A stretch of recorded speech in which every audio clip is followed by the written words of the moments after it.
Thank you very much.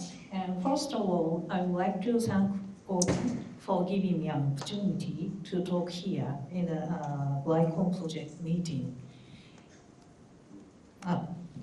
Always my talk is somehow related to sialic acid or the polysialic acid. Today I'm focusing on the establishment of the detection method for the polysialic acid.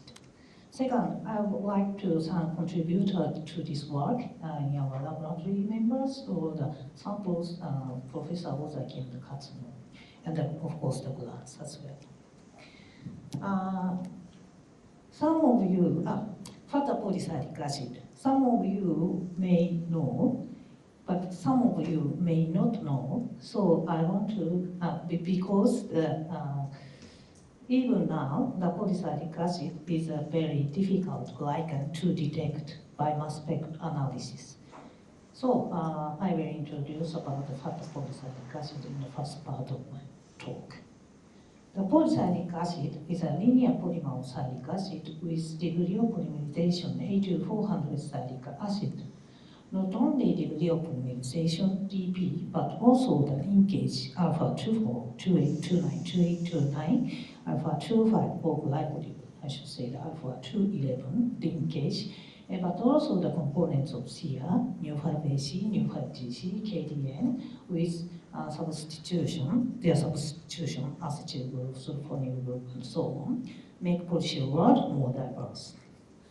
The distribution of polysialic acid in nature is highly restricted to invasive bacterial glycolides, such as the Neisseria meningitis group B and group C, and the deuterostone lineage animal from sea urchin to mammal, I should say the human.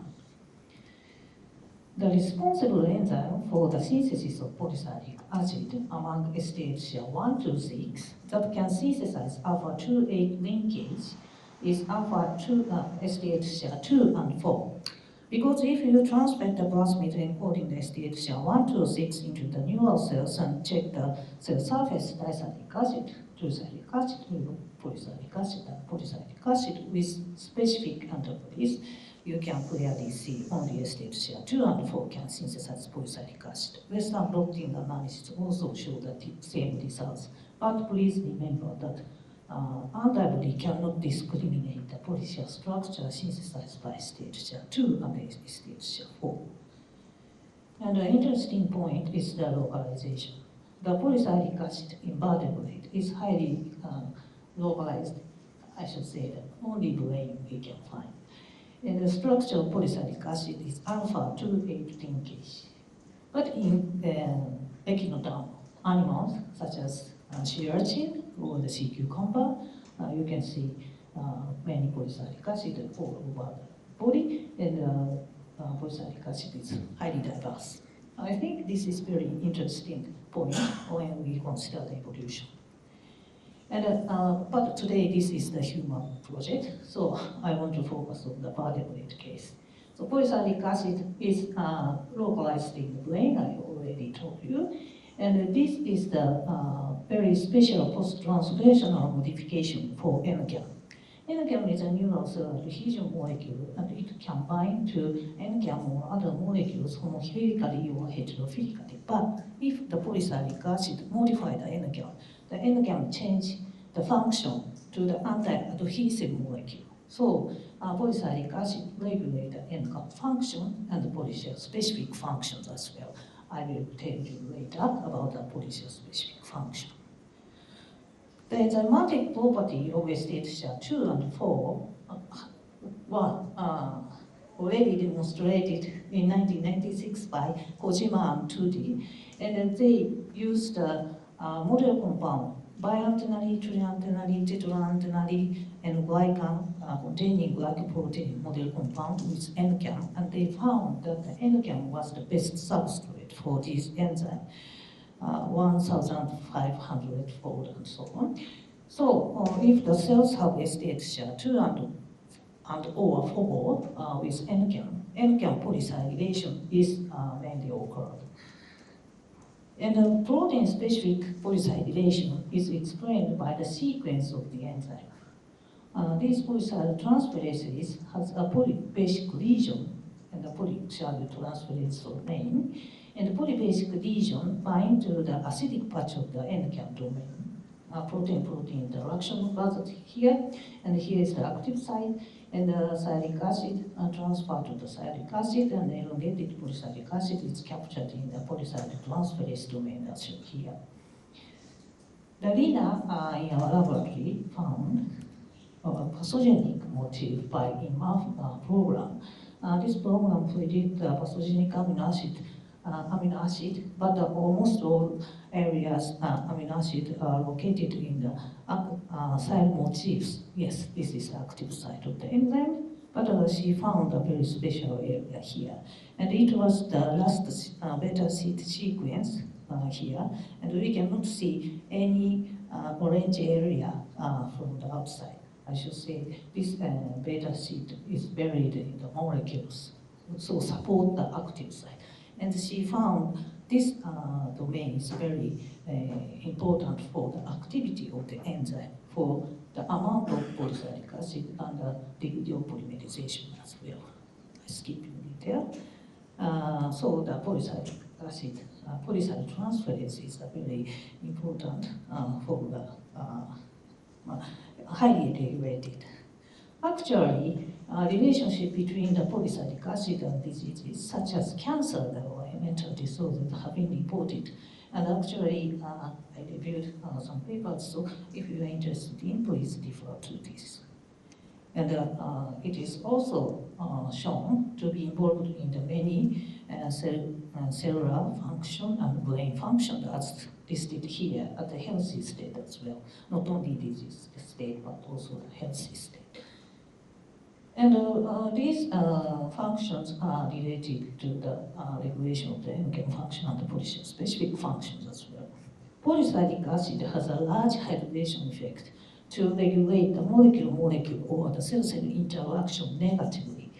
So, polysia show the repulsive field on the cell surface, and they regulate the strength of the signaling into the cells.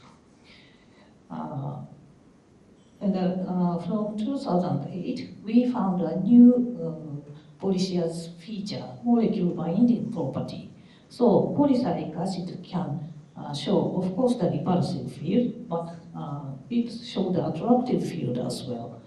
So the attractive field, polysia captured BDNF, FGF2, dopamine that are very, very important for the neurological activity, and they bind to the polysialic acid depending on the degree of polymerization. For example, the BDNF case, the 12 polysialic, BP12 is required. In case of FGF2, 70 are required. And so if the receptors, specific receptors come nearby, molecules migrate depending on their receptors. I skip in detail, but I want to say the polysialic acid is a major reservoir for these molecules. So through the repulsive field and attractive field, polysialic acid is involved in these functions. And people who know the polysialic acid, including me, believe that the polysialic acid are important in normal brain function through repulsive and attractive field, but I want to change the sentence to the functional fields of polysialic acid are important. Therefore, the fine-tuned polysial structure that regulate the functional fields are important in normal brain function. I want to confirm this. So, if the functional field is impaired, the risk of disease will be high. This is the previous working hypothesis of ours. And the important thing is the quality and quantity of polysialic acid are important. Actually, spatial temporal expression of polysialic acid is known from the maybe 30 years or 40 years ago.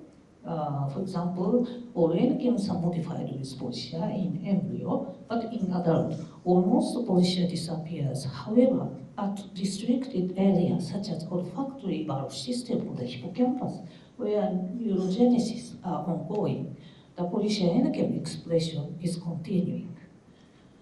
Other than brain or the natural killer cells, no polysialic acid is observed in the body, but in some cancer cells, the expression of polysialic acid is reported. So people consider that the polysia is a marker of the plasticity and the oncodevelopmental antigen. But as for the quantity, I should say, the quantity, no comprehensive and qualitative polysia analysis were done brain lesions specifically and age-dependently. Because of the difficulty to obtain the NN and due to the properties of polysialic acid. I will explain a little bit about the NN.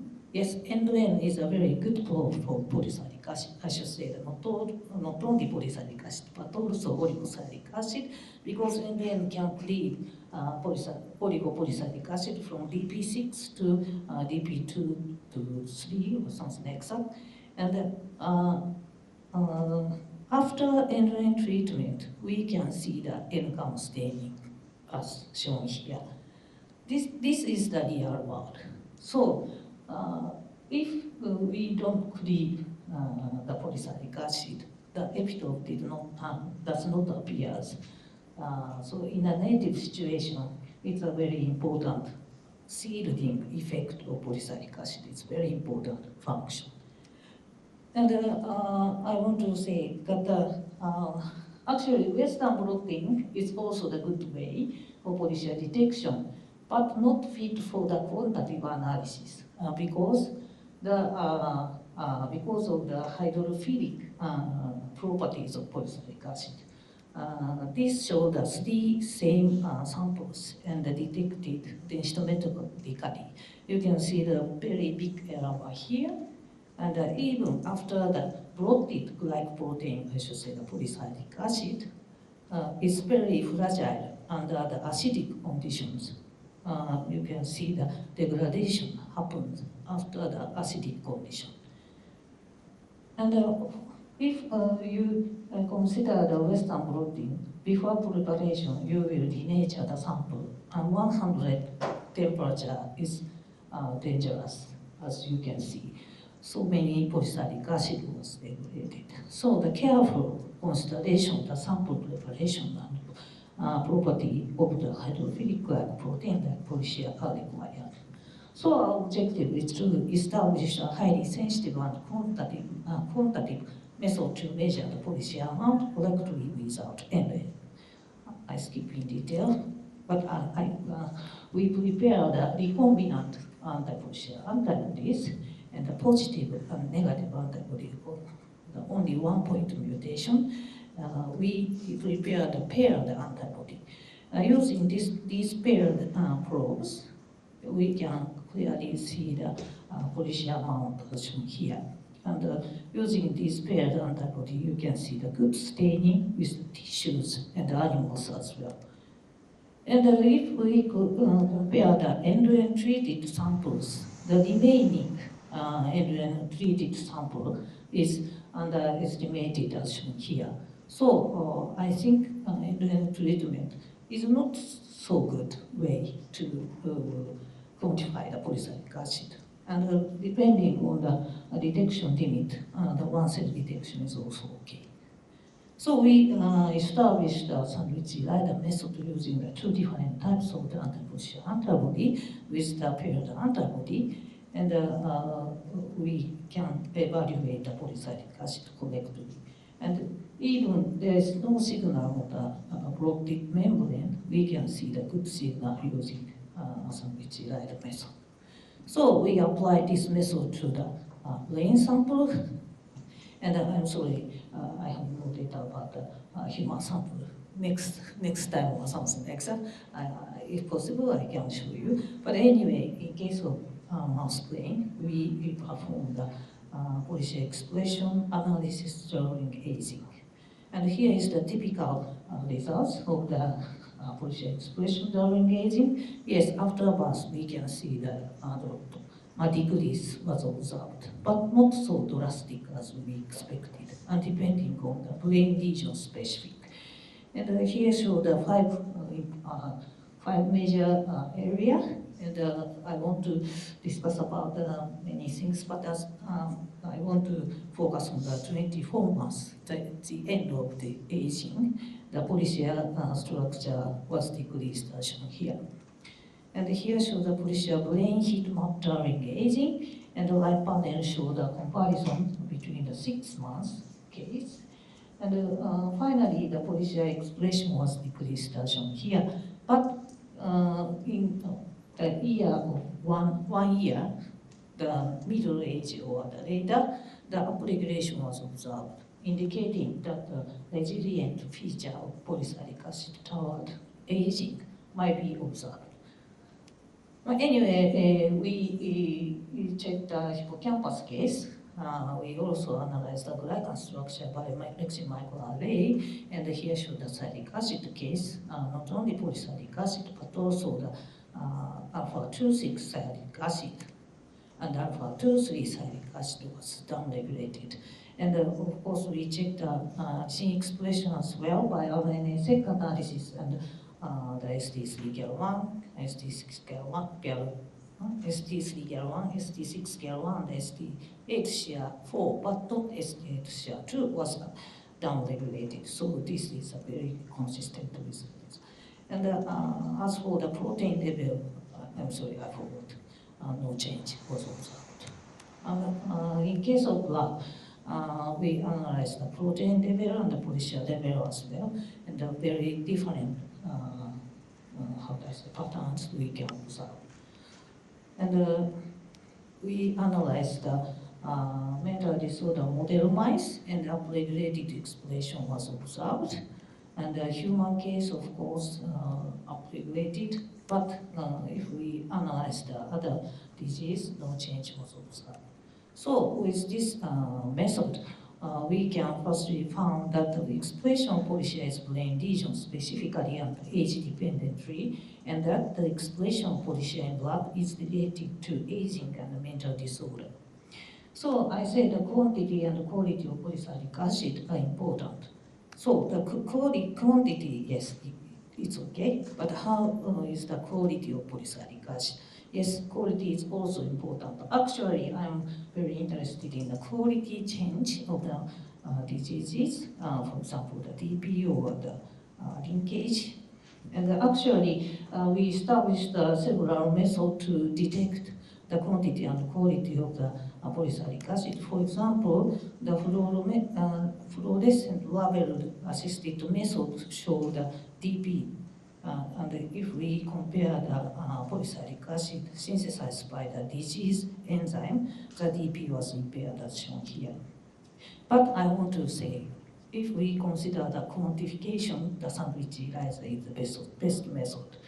And with this slide, I said that antibody cannot discriminate the polysialic acid synthesized by ST8-SHA2 and ST8-SHA4. But during the analysis of the attractive field, we found that molecule, I should say the smaller molecule, can discriminate the structure. I skip in detail what we established a method to analyze the attractive field and the repulsive field, and this is the attractive field case. You can see the FGF2 and Wnt1 can bind to the polysialic structure synthesized by ST8-SHA4 effectively. But in case of BDNF, polysialic synthesized by ST8-SHA2 is the best substrate.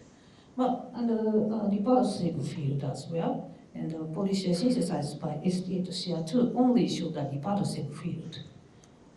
So polysialic synthesized by ST8-SHA2 and SHA4 show different functional field. And in case of ST8-SHA2, repulsive and attractive field, and ST8-SHA4 case the attractive field. Even through the, in the attractive field, there is a special molecule specificity between the polysialic synthesized by ST8-SHA2 and 4.